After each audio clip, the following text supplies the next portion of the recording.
Assalamualaikum warahmatullahi wabarakatuh. Waalaikumsalam warahmatullahi wabarakatuh. Innal hamdalillah nahmaduhu wa nasta'inu wa nastaghfiruh wa na'udzu billahi min sururi anfusina wa min sayyiati a'malina. May yahdihillahu fala mudhillalah wa may yudlil fala hadiyalah. Asyhadu an la ilaha illallah wahdahu la syarikalah wa asyhadu anna Muhammadan abduhu wa rasuluh, amma ba'du. Bapak-bapak, ibu-ibu, peserta kajian LKI atau jamaah Masjid Al-Ikhlas yang dirahmati Allah, pada malam hari ini kita ucapkan rasa syukur kita kepada Allah atas begitu banyak kenikmatannya yang diberikan kepada kita.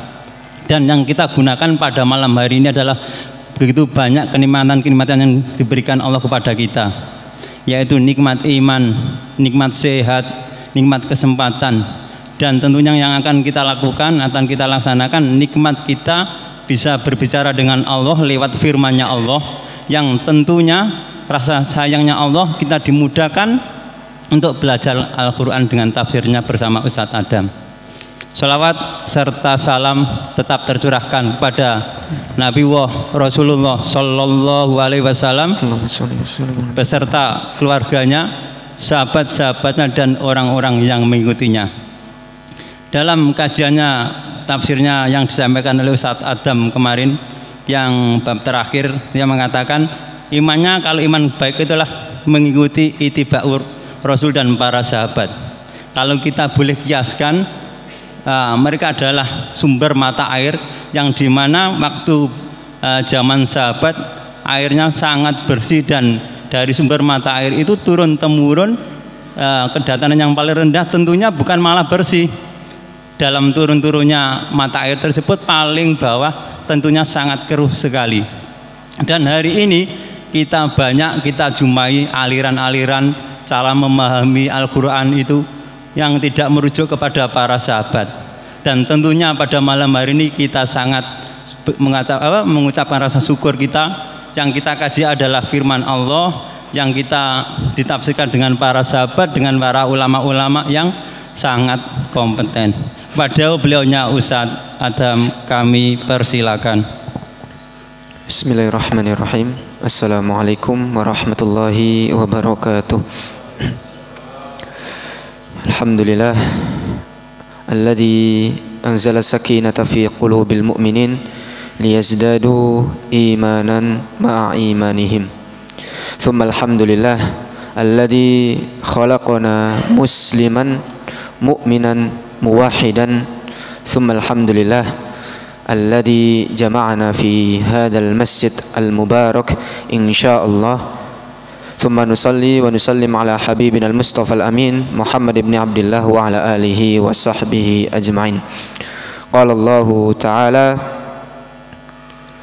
الله يخلق ما يشاء ويختار. Dialah Allah Subhanahu wa taala yang menciptakan ma yasha, apa yang dikehendaki oleh Allah, wa yakhtar, dan juga memilih dari ciptaan-ciptaannya sesuai dengan apa yang Allah Subhanahu wa taala inginkan. Dari sekian banyak ciptaan Allah Subhanahu wa taala, manusia, jin, malaikat, binatang, tumbuh-tumbuhan, dan benda-benda yang lain, Allah Subhanahu wa taala menjadikan satu makhluk yang paling spesial, satu makhluk yang makhluk ini di awal penciptaannya Allah Subhanahu wa taala memerintahkan kepada makhluk yang lebih dulu diciptakan oleh Allah untuk tunduk kepada makhluk yang baru diciptakan oleh Allah ini, untuk sujud kepadanya, yaitu manusia. Manusia diciptakan oleh Allah Subhanahu wa taala dengan sesuatu yang istimewa, sesuatu yang spesial yang tidak dimiliki oleh makhluk-makhluk yang lain. Dan salah satu hal yang paling mencolok yang menjadikan manusia itu bisa menjadi makhluk yang lebih spesial dari makhluk-makhluk yang lain adalah manusia diciptakan oleh Allah Subhanahu wa taala dengan memiliki tujuan yang jelas. Manusia diciptakan oleh Allah memiliki tujuan yang jelas, dan ini sebagai pembeda antara kita dengan hewan. Kalau kita perhatikan hewan diciptakan oleh Allah hanya sekedar untuk hidup di dunia ini, makan, mencari nafkah, bekerja, kemudian hanya sekedar berkembang biak, itu hewan. Akan tetapi kita manusia diberikan oleh Allah tujuan yang jelas, sehingga manusia hidup di dunia ini bukan hanya sekedar untuk bekerja, bukan hanya sekedar untuk mencari uang, akan tetapi tujuan diberikan oleh Allah Subhanahu wa taala agar manusia hidup di dunia ini tanpa kebingungan, tanpa rasa bimbang dan tidak ada kejelasan di dalamnya. Maka diberikan satu tujuan, wa ma khalaqtul jinna wal insa illa liya'buduni. Tidaklah aku menciptakan jin dan manusia, kata Allah, illa liya'buduni, kecuali untuk beribadah kepadaku. Karena dulu waktu saya SMP atau SMA, teman-teman saya, teman-teman main dulu itu mengadakan satu kelompok gerak jalan, dan kaosnya bertuliskan uripku, di bawahnya ada tanda tanya. Uripku tanda tanya. Ini kan menunjukkan bahwa mereka itu bingung hidupnya mau dikemanain. Apakah hanya untuk sekedar bekerja, mengumpulkan banyak uang, jabatan, popularitas, ataukah kemana? Maka Allah memberikan kita tujuan yang jelas, yaitu untuk beribadah kepada Allah Subhanahu wa ta'ala. Orang yang mengetahui tujuan hidupnya, orang yang mengetahui dia diciptakan untuk apa, maka kehidupannya akan lebih bermakna, kehidupannya akan jelas, dia akan arahkan kemana. Dan Allah Subhanahu wa ta'ala banyak sekali berfirman di dalam Al-Quran tentang kehidupan-kehidupan yang nantinya akan kita saksikan bersama, kehidupan-kehidupan yang nantinya akan kita tinggali bahkan selamanya. Rasulullah SAW menyampaikan kepada kita bahwasanya a'maru ummati, kata beliau, umur umatku itu baina sittina wa sab'ina sana, antara 60 sampai 70 tahun. Semalam saya tanya, tadi malam saya tanya ke orang tua saya, Pak, umurnya sampean piro? Swidak jadi. Wah, dalam hati saya ora suwe. Dalam hati saya gak lama ini. 60 tahun. Mentok-mentok 60 sampai 70 loh, kata Rasulullah itu. Kalaupun ada lebihnya sudah bonus, gratisan dari Allah Subhanahu wa taala. Tapi kalau orang sudah menginjak umur 60 tahun, gak lama, maka persiapkan orang yang sudah sampai umur 60 tahun, persiapkan, karena nggak lama insya Allah. Wah, itu langsung saya, wah ini nggak lama ini. 60 tahun, ibu saya 59 tahun, Masya Allah. Kemudian Allah Subhanahu wa ta'ala juga berfirman di dalam surat Ali Imran, yang artinya adalah keluarga Imran, ayat yang ke-185.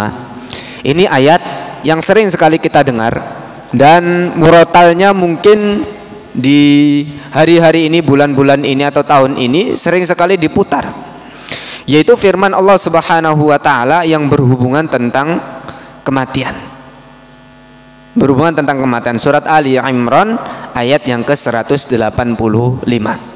Allah Subhanahu wa ta'ala berfirman, ba'da an a'udza billahi minasyaitonir rajim, kullu nafsin dha'iqatul maut, kullu nafsin dha'iqatul maut wa innama tuwaffawna ujurakum yawmal qiyamah faman zuhziha 'anil nar wa udkhilal jannah faqad faz wa mal hayatud dunya illa mata'ul ghurur. Masya Allah, ini ayat sering sekali kita dengar. Bahkan mungkin ketika ada saudara kita meninggal, salah satu ayat yang paling sering dibacakan adalah ayat ini, kullu nafsin dha'iqatul maut. setiap nafs yang berjiwa, baik itu manusia, jin, malaikat, binatangnya ataupun tumbuhannya. Tumbuhan ini kalau kita kaji di dalam ilmu biologi, mereka juga bernafas. Tumbuhan itu bernafas, akan tetapi cara bernafasnya berbeda dengan kita. Kalau kita bernafasnya lewat apa Pak? Paru-paru nggih? Pakai paru-paru. Kemudian kalau ikan pakai insang, dan tumbuhan menggunakan kalau nggak salah fotosintetis. Gini Pak betul. Fotosintetis atau apalah begitu. Itu ciptaan Allah Subhanahu wa taala yang memiliki jiwa, bernafas dia. Maka semua ini kata Allah Subhanahu wa taala, kullu nafsin za'iqatul maut. Za'iqah itu dari kata zaqa yazuqu yang artinya merasakan. Za'iqah adalah orang yang merasakan. Di situ ditekankan oleh Allah Subhanahu wa taala dengan menggunakan isim fa'il untuk menekankan bahwa semua makhluk Allah Subhanahu wa taala ini, kullu nafsin ini pasti za'iqah, merasakan. Baik belum dia rasakan maupun nanti akan dia rasakan, pasti akan dia rasakan. Pasti merasakan yang namanya kematian. Wa innama tuwaffawna ujurakum, dan sesungguhnya tuwaffawna akan dilengkapkan, akan disempurnakan ujurakum, pahala kalian, yaumal qiyamah, pada hari kiamat nanti. Faman zuhziha 'anil nar, maka barang siapa yang zuhziha, dijauhkan, dikeluarkan, 'anil nar, dari neraka, wa udkhilal jannah, dan dimasukkan ke dalam surga, faqad faz, maka sungguh dia telah faz, berhasil, sukses, menang. Wa mal hayatud dunya, dan tidaklah al hayatud dunya, kehidupan duniawi, illa kecuali mata'ul ghurur. Mata adalah perdagangan barang-barang dagangan, atau diartikan juga hanya sekedar kesenangan. Mata, barang-barang kesenangan, itu dunia. Al-ghurur yang melalaikan kita semua. Saking menyenangkannya dunia sehingga kita terkadang lalai dari jannah ini, kehidupan akhirat ini. Jujur nggak jujur, dunia memang kita rasakan sangat enak Pak. Dunia kita rasakan sangat enak. Bisa makan, bisa minum, rekreasi ke sana, rekreasi ke sini, melihat keindahan dunia yang begitu masya Allah. Kemudian sendagurau dengan anak istri kita. Ini semua menyenangkan. Saking menyenangkannya kata Allah, al-ghurur, dunia ini melalaikan, menipu kita. Saking enaknya.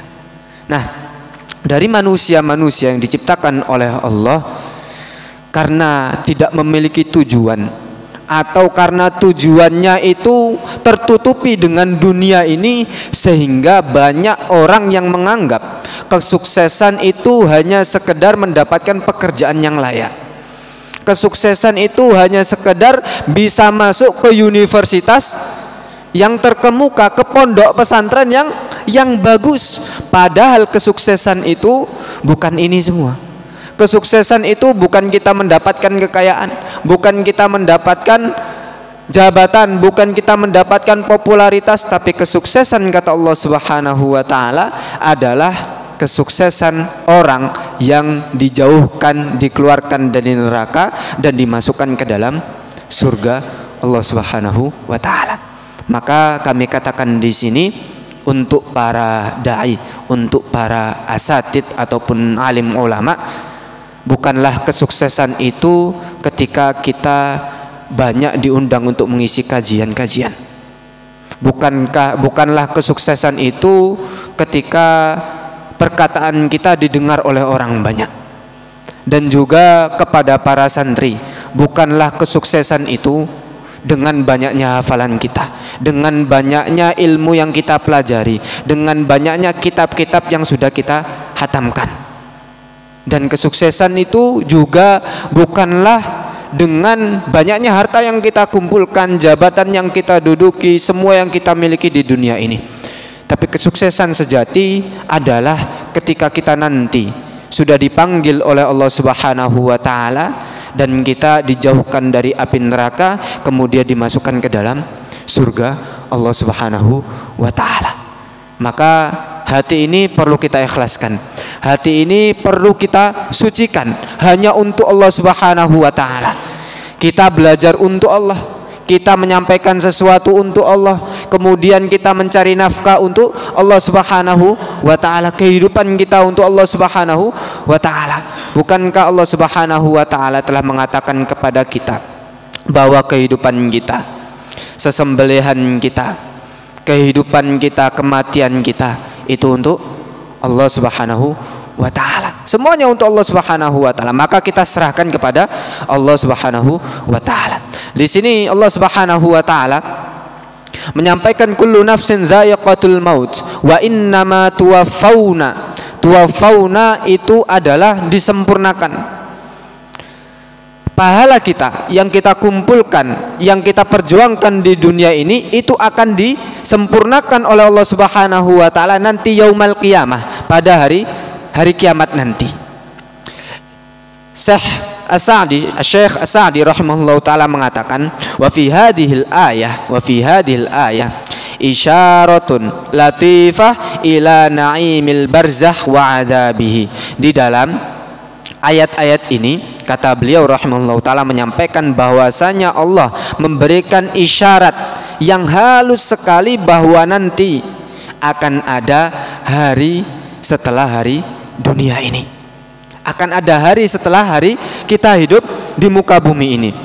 Wa annal 'amilina yujzauna fihi ba'dal jaza' mimma 'amilu. Bahwasanya al-'amilin, orang-orang yang beramal selama di dunia ini, yujzauna fihi, akan dibalas oleh Allah Subhanahu wa taala fihi, di dunia ini. Akan dibalas oleh Allah Subhanahu wa taala di dunia ini, dan nanti di akhirat pun akan disempurnakan. Ba'dal jaza' mimma 'amilu, dari balasan-balasan yang telah dia lakukan selama di dunia. Wa yuqaddamu lahum an maudat mimma aslafuhu, dan Allah Subhanahu wa taala akan memberikan bonus kepada beberapa orang. Jadi kata Rasulullah sallallahu alaihi wasallam, salah satu hal pahala ataupun balasan dari Allah yang diajukan terlebih dahulu adalah balasan bagi orang-orang beriman dengan mungkin pujian, oh orang tersebut soleh, oh orang tersebut berilmu, oh orang tersebut baik. Maka kata Rasulullah sallallahu alaihi wasallam, tilkal busra ajilalil mu'min, itu kabar gembira yang diajukan, yang didahulukan kepada orang-orang beriman sebelum nanti Allah Subhanahu wa taala memberikan balasan yang sempurna.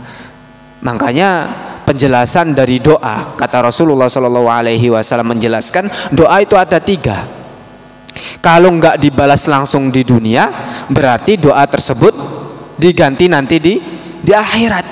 Kalau nggak dibalas di dunia, nggak diganti di akhirat, maka yang ketiga, doa kita akan menjadi sesuatu yang baik di dunia ini dengan cara mungkin kita dihindarkan dari mara bahaya, kemudian diganti dengan sesuatu yang kita anggap sesuatu itu nggak berguna bagi kita, padahal itu yang terbaik bagi kita dan bermanfaat untuk kita semua. Kita berdoa misalkan waktu turun hujan, ini kan akhir-akhir ini hujan terus, turun hujan, kemudian kita berdoa keluar jodoh, rizki dan lain sebagainya, kemudian kok jodoh nggak datang, rizki nggak datang, yang datang adalah hal yang lain, maka itu adalah jawaban dari doa kita. Hanya saja kita tidak mengetahui hal tersebut, karena hujan itu salah satu waktu di mana doa kita diistijabah oleh Allah.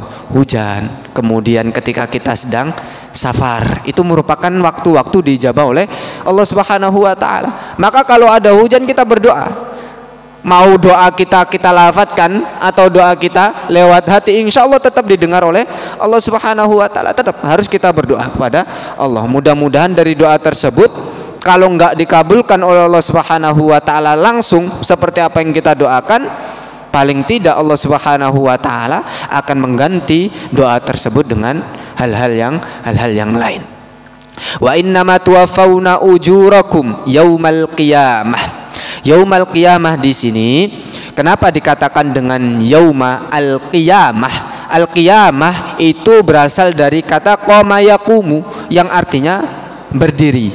Qama yaqumu yang artinya berdiri. Dikatakan yaumal qiyamah li'annahu yaumun fihin nas yaqumu fihin nas min humudil maut ila nuhudil hayah. Karena pada hari itu manusia diberdirikan oleh Allah Subhanahu wa taala. Maksudnya dibangkitkan oleh Allah setelah kematiannya.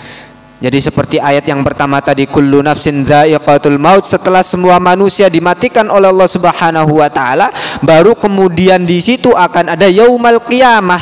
Apa itu yaumal qiyamah? Adalah hari di mana manusia dibangkitkan, manusia diberdirikan oleh Allah Subhanahu wa taala tanpa kenal perbedaan suku, tanpa kenal perbedaan status, tanpa kenal perbedaan profesi. Semuanya sama di hadapan Allah Subhanahu wa taala. Dan tidak ada satu orang pun saat itu bisa memberikan syafaat, bisa memberikan pertolongan, bisa memberikan bantuan kecuali dengan izin Allah Subhanahu wa taala. Allah Subhanahu wa taala berfirman di dalam surat Yunus di halaman pertama, ba'da na'udzubillahi minasyaitonir rajim, inna rabbakumullahu alladzi khalaqas samawati wal arda fi sittati ayyam. Sesungguhnya Rabbakum, Rabb kalian adalah alladzi khalaqas samawati wal ard, yang menciptakan langit dan bumi fi sittati ayyam, pada 6 hari. 6 hari Pak diciptakan langit dan bumi. Summa istawa 'alal 'arsy. Kemudian Allah Subhanahu wa taala istawa 'alal 'arsy, naik ke arsy-Nya Allah. Kalau kita menyikapi permasalahan-permasalahan firman Allah yang nggak masuk logika, nggak akan habis Pak. Makanya banyak sekali perselisihan di dalam permasalahan istawa 'alal 'arsy. Orang yang berakidahkan dengan cara akidahnya itu harus lewat logika terlebih dahulu, maka mereka akan bingung memahami ini. Mereka, Allah Subhanahu wa taala itu yang menciptakan segala sesuatu, dan Allah Subhanahu wa taala tidak akan mungkin bertempat di makhluknya. Dan Allah berfirman di sini istawa 'alal 'arsy, artinya bukan naik ke arsy tapi menguasai arsy. Artinya menguasai arsy, yang pertama. Yang kedua juga Allah Subhanahu wa taala banyak sekali berfirman di dalam ayat, di dalam Al-Qur'an yang berhubungan tentang sifat-sifatnya Allah Subhanahu wa taala, baik sifat fisiknya maupun sifat non fisik. Salah satunya adalah Allah memiliki tangan. Allah memiliki tangan, dan kedua tangannya Allah Subhanahu wa taala itu kanan. Orang yang berpikir akidahnya harus secara logika terlebih dahulu, maka lu nggak mungkin tangannya Allah dua-duanya kanan. Maka akidah itu bukan hanya tentang logika kita yang kita dahulukan, tapi akidah adalah tentang apa yang Rasulullah Shallallahu Alaihi Wasallam ajarkan kepada para sahabat dan apa yang difahami oleh para sahabat. Para sahabat ketika mendengar firman Allah Subhanahu wa taala istawa 'alal 'arsy, sudah mereka beriman kepada Allah Subhanahu wa taala, yang artinya Allah naik ke atas arsy. Bagaimana bentuknya, bagaimana caranya, kemudian hayahnya, tata caranya bagaimana, kita serahkan kepada Allah Subhanahu wa taala. Bukankah Allah Subhanahu wa taala mengatakan di dalam firman-Nya, nanti di hari kiamat ketika semua orang dibangkitkan, Allah Subhanahu wa taala akan menggenggam alam semesta ini di tangannya. Kemudian mengatakan ainal mutakabbirun, ainal jabbarun, ainal mutakabbirun. Mana orang-orang yang sombong selama di dunia? Kalau kita pakai logika loh, berarti Allah Subhanahu wa taala tangannya seperti kita dong. Berarti Allah Subhanahu wa taala cara menggenggamnya seperti kita dong. Enggak bisa seperti itu. Karena ayat-ayat Al-Qur'an yang pertama kali harus kita kedepankan adalah iman kita kepada Allah Subhanahu wa taala. Kalaupun kita bisa menggunakan logika kita pakai, tapi ketika firman Allah, ayat-ayat Allah, baik itu Al-Quran maupun lewat hadis Nabi Shallallahu Alaihi Wasallam, nggak bisa pakai logika, sudah kita serahkan kepada Allah Subhanahu wa taala. Karena kalau kita semua menggunakan logika kita nggak nyampe, Pak. Pikiran kita itu terbatas, ilmu kita itu terbatas, tidak seperti ilmunya Allah Subhanahu wa taala. Loh, kita sama monyet pun beda kok. Kalau saya katakan wajah jenengan seperti wajah monyet, marah kita. Marah jenengan. Kalau saya katakan seperti itu. Tangannya manusia seperti tangannya monyet, beda. Itu baru antara tangan makhluk dengan makhluk yang lain. Baru sifat makhluk dengan sifat makhluk yang lain. Misalkan saya begini, Cak Budi ini dermawan orangnya, kemudian ada fulan juga dermawan. Apakah dermawannya Cak Budi dengan dermawannya fulan tadi sama? Tentu berbeda. Mungkin fulan lebih dermawan dari Cak Budi, atau Cak Budi lebih dermawan dari fulan tadi. Allah Subhanahu wa taala pun demikian, memiliki sifat-sifat yang kita sebut dengan Asmaul Husna, yang paling sempurna, paling baik. Walaupun orang memiliki nama misalkan seperti Nabi SAW Al-Amin, yang terpercaya, Allah Subhanahu wa taala juga memiliki nama Al-Amin. Tapi bukan berarti Al-Aminnya Allah sama dengan Al-Aminnya Nabi Muhammad SAW. Summa istawa 'alal 'arsy. Apa tugasnya Allah Subhanahu wa taala istawa 'alal 'arsy? Naik di arsy-Nya. Tugasnya adalah yudabbirul amr, mengatur semua perkara yang ada di dunia ini. Itu tugasnya Allah Subhanahu wa taala, atas kehendak Allah Subhanahu wa taala sendiri, dan tidak ada yang memerintahkan. Yudabbirul amr. Yudabbirul amr ma min syafi'in illa min ba'di idzni. Tidak ada seseorang pun syafi'in yang mampu memberikan syafaat illa min ba'di idzni, kecuali setelah izin dari Allah Subhanahu wa taala. Nah, di yaumul qiyamah, pada hari manusia dibangkitkan oleh Allah, diberdirikan oleh Allah, tidak ada orang, makhluk satupun mampu memberikan syafaat kecuali atas izin Allah Subhanahu wa taala. Dan orang yang diberikan izin hanya satu. Siapa itu? Nabi kita Muhammad SAW. Hatta semua manusia berkumpul menuju ke Nabi Adam alaihissalam, manusia pertama kali yang diciptakan, Nabi pertama kali yang diutus, tapi nggak bisa memberikan syafaat. Pindah lagi ke Nabi Nuh, pindah lagi ke Nabi yang lain, Ibrahim alaihissalam, Nabi Musa dan lain sebagainya. Tapi semuanya ditolak. Bukan saya yang bisa memberikan syafaat. Datang ke Nabi Muhammad SAW.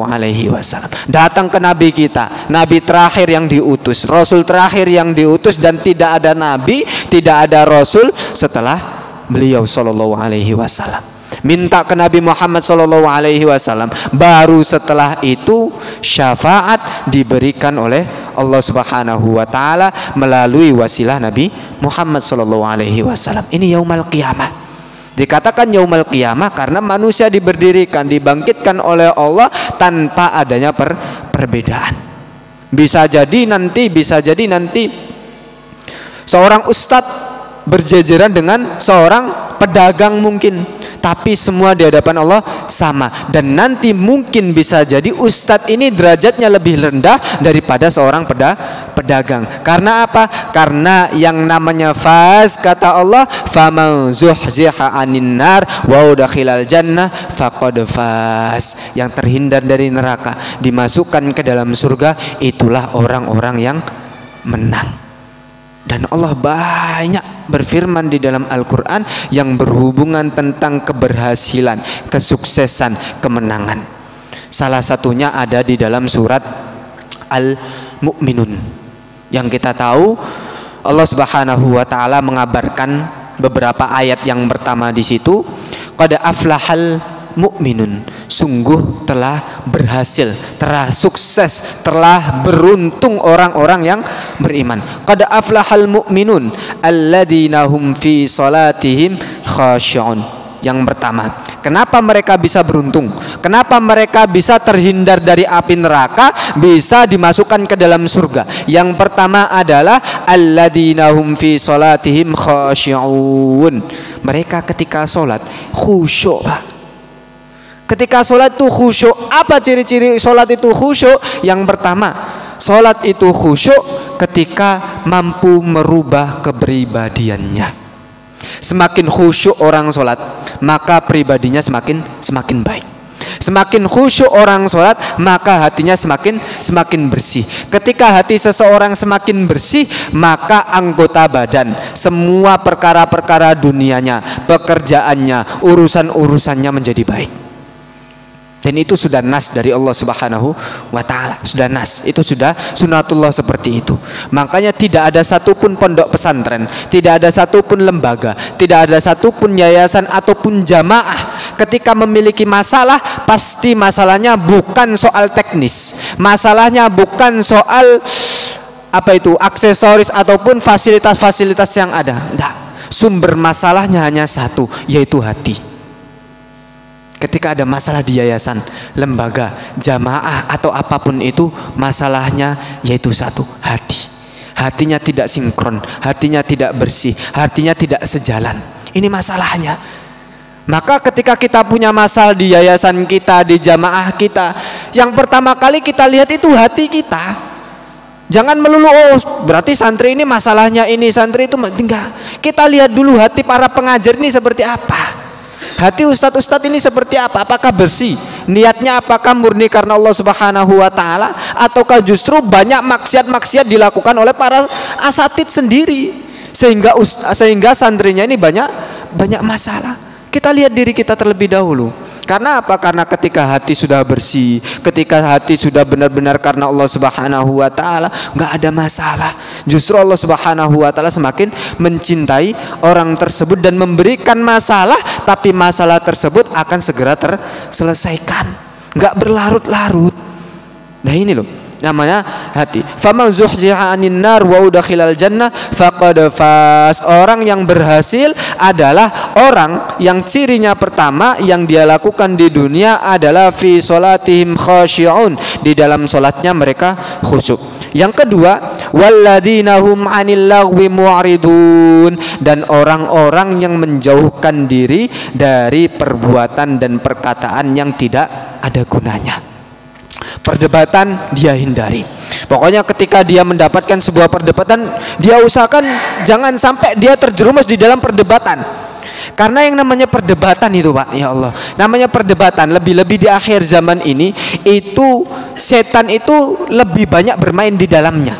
Bisa jadi perpecahan, bisa jadi permusuhan, hanya karena perdebatan, perbedaan pendapat antara fulan dengan fulan. Hal-hal yang lain yang tidak ada gunanya, misalkan ngobrol yang tidak ada hubungan dengan dunia ataupun akhirat, mendengarkan lagu, mendengarkan ini, duduk di majelis-majelis lagu dan lain sebagainya. Nah, ciri orang yang selamat mendapatkan keberhasilan adalah mereka yang ketika melihat sesuatu yang tidak berguna, mereka berpaling, mereka meninggalkan hal-hal tersebut. Yang ketiga, walladzina hum lizakati fa'ilun, berzakat, punya harta, punya uang, zakat.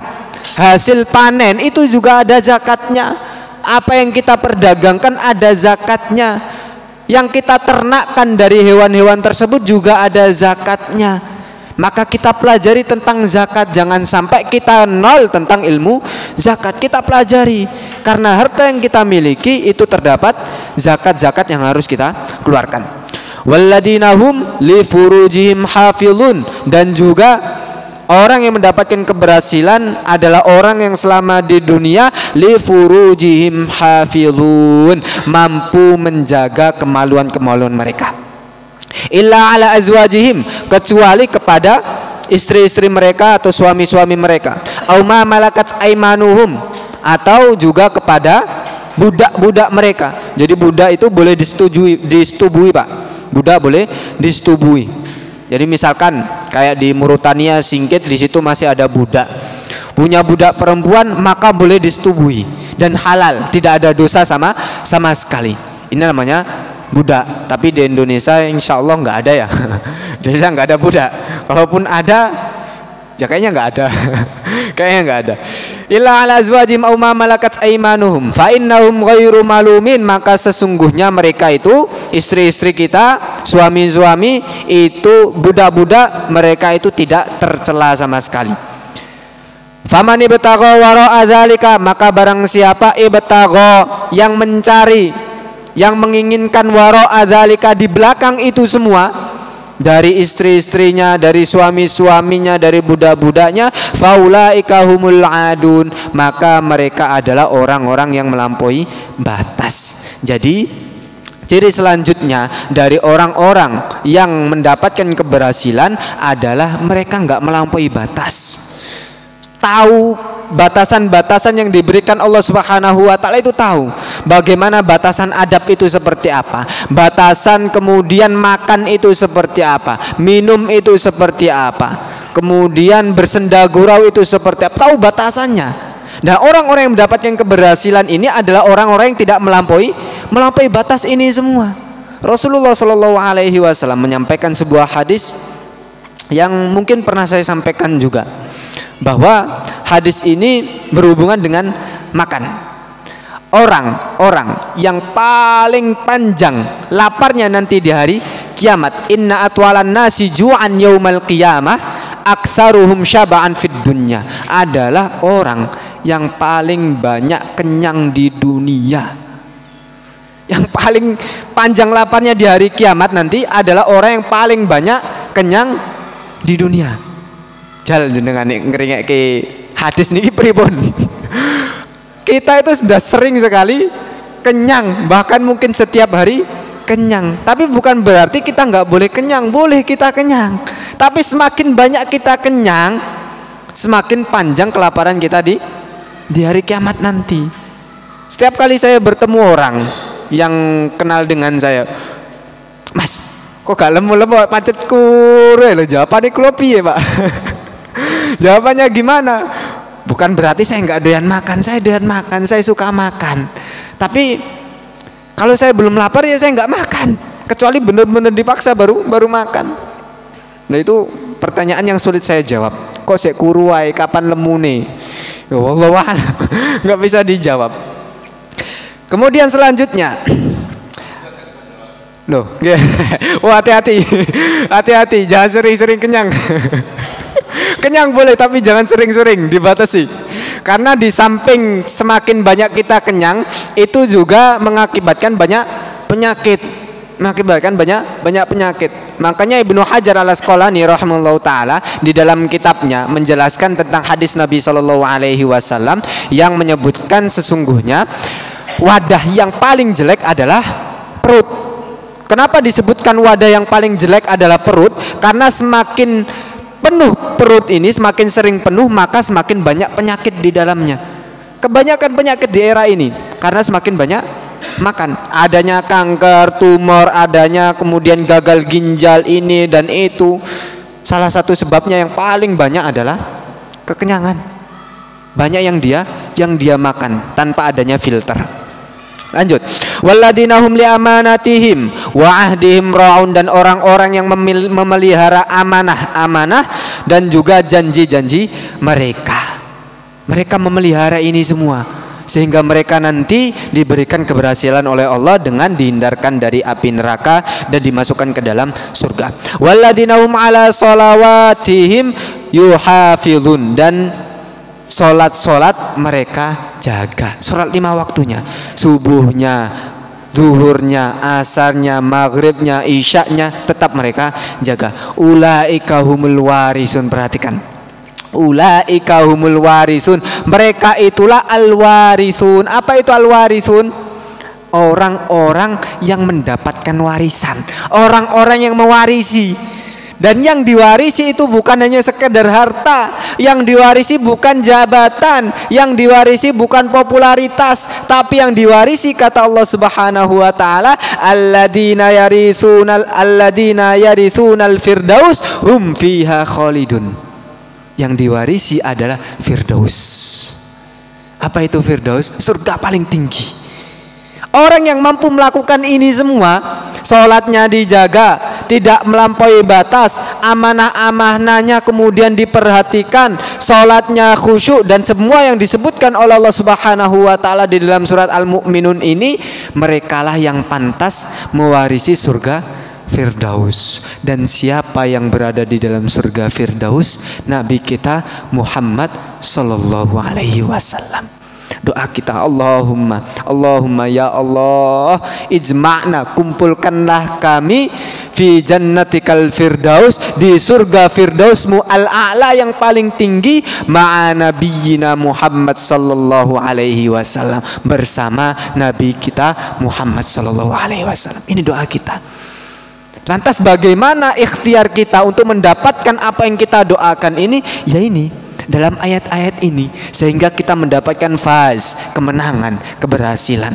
Yang kemenangan, keberhasilan bukan hanya di dunia, tapi adalah nanti ketika kita dihindarkan dari api neraka dan dimasukkan ke dalam surga Allah Subhanahu wa taala. Bapak dan ibu-ibu yang dimuliakan oleh Allah Subhanahu wa taala, sebagaimana Allah Subhanahu wa taala memberikan nyawa kepada kita dan nantinya akan diambil kembali oleh Allah, dan sebagaimana pakaian yang kita gunakan pasti akan kita lepaskan, parfum yang kita pakai pasti akan habis, kemudian kendaraan yang kita gunakan juga pasti akan rusak, rumah yang kita tinggali juga pasti akan kita tinggalkan, begitu juga pertemuan kita pasti akan ada yang namanya perpisahan. Tapi ketahuilah, perpisahan di dalam kamus seorang mukmin itu tidak ada. Perpisahan di dalam kamus orang yang beriman itu tidak ada. Yang ada hanyalah sekedar berbeda tempat saja dan berbeda waktu. Nanti akan dikumpulkan kembali oleh Allah Subhanahu wa taala, baik di dunia maupun hal yang pasti akan kita jumpai, yaitu akhirat Allah Subhanahu wa taala. Maka ketika nanti dari bapak-bapak atau ibu-ibu, ketika Allah Subhanahu wa taala sudah mematikan kita semua dan kemudian membangkitkan kita semua, memasukkan kita semua ke dalam surga Allah Subhanahu wa taala, tapi jenengan belum mendapati saya di dalam surga, tolong minta kepada Allah Subhanahu wa taala untuk mengangkat saya dari neraka, untuk membebaskan saya dari neraka, mengeluarkan saya dari neraka, karena wallah, demi Allah, kita tidak ada yang tahu nasib kita, apakah nanti kita ada di dalam surga ataukah ada di dalam neraka. Maka ketika jenengan semua tidak mendapati saya di dalam surga, tolong minta kepada Allah Subhanahu wa taala jadi saksi bagi diri saya bahwa saya dulu pernah bersama jenengan semua, saya dulu pernah menyampaikan firman Allah Subhanahu wa taala, dan itu sampaikan semua kepada Allah. Jadi saksi bagi saya, sehingga saya nanti bisa dikeluarkan dari api neraka dan dimasukkan ke dalam surga bersama jenengan semua, jamaah-jamaah semua, dan kita menikmati nikmat-nikmat yang sudah dijanjikan oleh Allah yang ada di dalam surga nanti. Minta kepada Allah Subhanahu wa taala, pun sebaliknya saya akan minta kepada Allah ketika saya tidak mendapati jenengan di dalam surga, saya akan minta kepada Allah, ya Allah, fulan dulu, fulana dulu ya Allah, bersama saya di Masjid Al-Ikhlas, bersama saya mengkaji firman-Mu, bersama saya mengkaji ayat-ayat-Mu, dengan niatan ingin mendekatkan kepadamu, mendapatkan ridha-Mu, rahmat-Mu, ingin dimasukkan ke dalam surga, kok enggak ada? Maka selamatkan dari neraka. Kita sama-sama meminta kepada Allah Subhanahu wa taala, mudah-mudahan kita dihindarkan dari siksa kubur, dari siksa neraka, dan dimasukkan semua, kita semua tanpa terkecuali di dalam surga. Sebagaimana firman Allah Subhanahu wa taala mengisahkan tentang rombongan orang-orang yang masuk ke dalam surga, sampai suratnya diberikan nama Az-Zumar, yaitu rombongan. Semoga kita menjadi rombongan-rombongan yang nanti masuk ke dalam surga secara bersamaan. Allahumma amin. Jazakumullahu khairan katsiran, barakallahu fikum wa barakallahu fi a'malikum. Ini pertemuan terakhir yang insyaallah setelah ini akan digantikan oleh Ustadz Fatih Izul Islam, yaitu adiknya Ustadz Anas Hadi Wasito, yang insya Allah beliau lebih banyak ilmunya ketimbang saya, dalam menjelaskan juga lebih baik dari saya, dan semua hal insya Allah lebih baik dari saya. Mudah-mudahan beliau mampu menyelesaikan kitab Al-Quran ini sampai 30 juz total sempurna. Allahumma amin. Mungkin sekian yang bisa saya sampaikan. Kita tutup dengan bacaan hamdalah dan kafaratul majlis. Alhamdulillahirabbil alamin. Subhanakallahumma rabbana bihamdika asyhadu an la ilaha illa anta astaghfiruka wa atubu ilaik. Wassalamualaikum warahmatullahi wabarakatuh. Kita break untuk adzan dulu.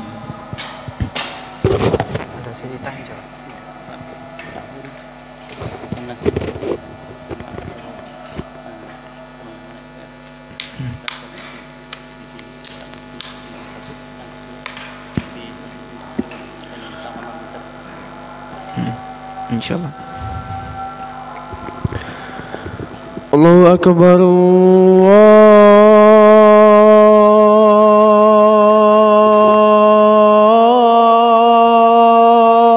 akbar.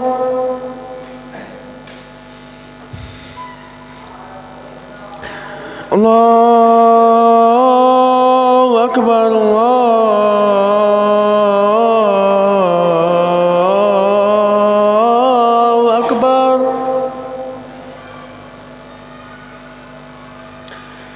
أشهد أن لا إله إلا الله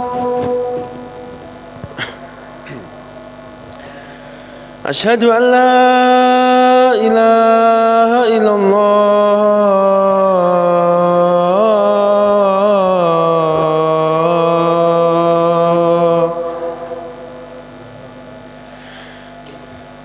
أشهد أن محمد رسول الله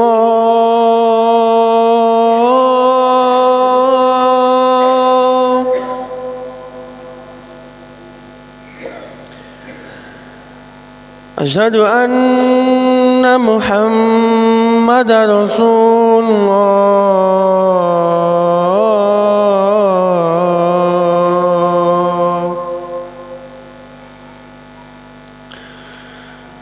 حي على الصلاة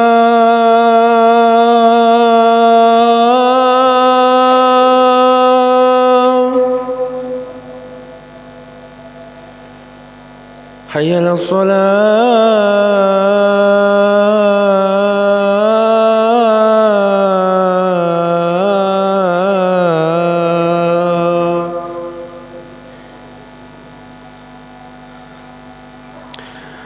حي على الفلاح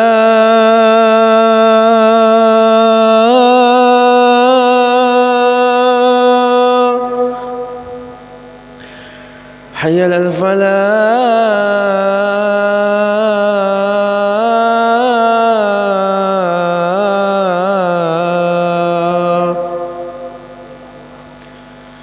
الله أكبر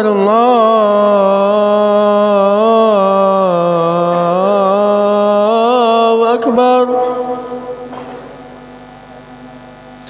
لا إله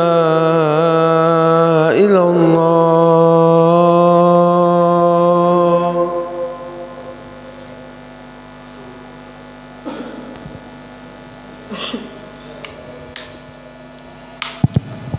Baik Bapak-bapak, Ibu-ibu. Nah, karena Ustadz Adam setelah besok ini kan kajian yang terakhir, maka saya diadakan tanya jawab dan saya minta untuk Ustadz Adam menyampaikan satu nasihat untuk teman-teman semua atau yang sahabat-sahabat LKI yang tiap hari menyaksikan live streaming LKI atau YouTube LKI Lamongan. Monggo Ustadz, sampaikanlah satu nasihat untuk teman-teman semuanya supaya semakin giat istiqomah dalam meniti ilmu. Bismillah. Nasihat untuk teman-teman semua sahabat LKI Masjid Al-Ikhlas. Nasihat dari Rasulullah Sallallahu Alaihi Wasallam kepada sahabatnya, yaitu Qul amantu billah thumma istaqim. Qul amantu billah thumma istaqim. Katakanlah amantu billah, saya beriman kepada Allah, thumma istaqim. Kemudian istiqomalah di dalam hal tersebut. Yang kedua, hargai alim ulama yang saat ini masih Allah Subhanahu wa taala adakan di sekitar kita. Karena tanpa alim ulama, tanpa para asatid kita tidak akan mungkin lebih mengetahui tentang Islam ini. Maka hormati mereka, hargai mereka, jangan sampai karena tidak kita hargai, tidak kita hormati sehingga Allah Subhanahu wa taala mencabut nikmat tersebut. Dan Allah Subhanahu wa taala banyak berfirman di dalam Al-Qur'annya perihal mereka, para alim ulama. Salah satunya adalah firman Allah, fas'alu ahla dzikri in kuntum la ta'lamun. Tanyalah kepada orang-orang yang lebih tahu, yaitu para alim ulama. In kuntum la ta'lamun, ketika kalian tidak mengetahui suatu hal. Maka ketika kita memiliki masalah, ketika kita memiliki sesuatu yang kita bingung di dalamnya, tanya kepada para asatid, karena kepada para alim ulama, tentu dengan adab, tentu dengan etika. Jangan sampai kita tidak menghormati mereka, jangan sampai kita tidak menghargai mereka dengan sikap kita, dengan perkataan kita, ataupun dengan hal-hal yang lain. Mungkin dua hal itu saja, istiqomah di dalam keimanan kita dan hargailah para asatid kita. Jazakumullahu khairan katsiran. Mudah-mudahan Allah memberikan keistiqomahan kepada kita semua dan memberikan kekuatan kepada kita semua untuk menghargai para alim ulama yang ada di sekitar kita semua. Jazakumullahu khairan atas nasihatnya. Dan teman-teman, saya harap untuk berdiri untuk bersalaman dengan Ustaz Adam mulai dari kaji AU. Monggo langsung jalan sini aja.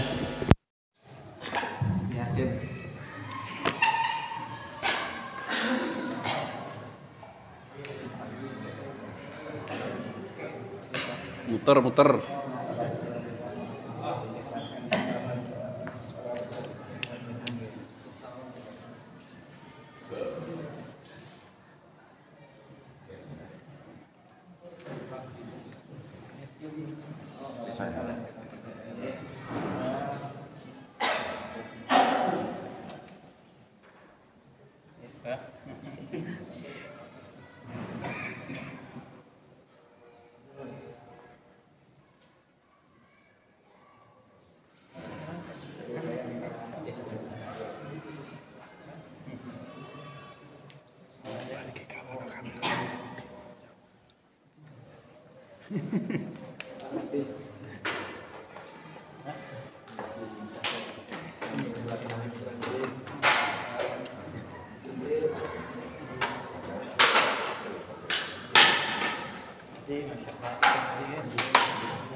Saya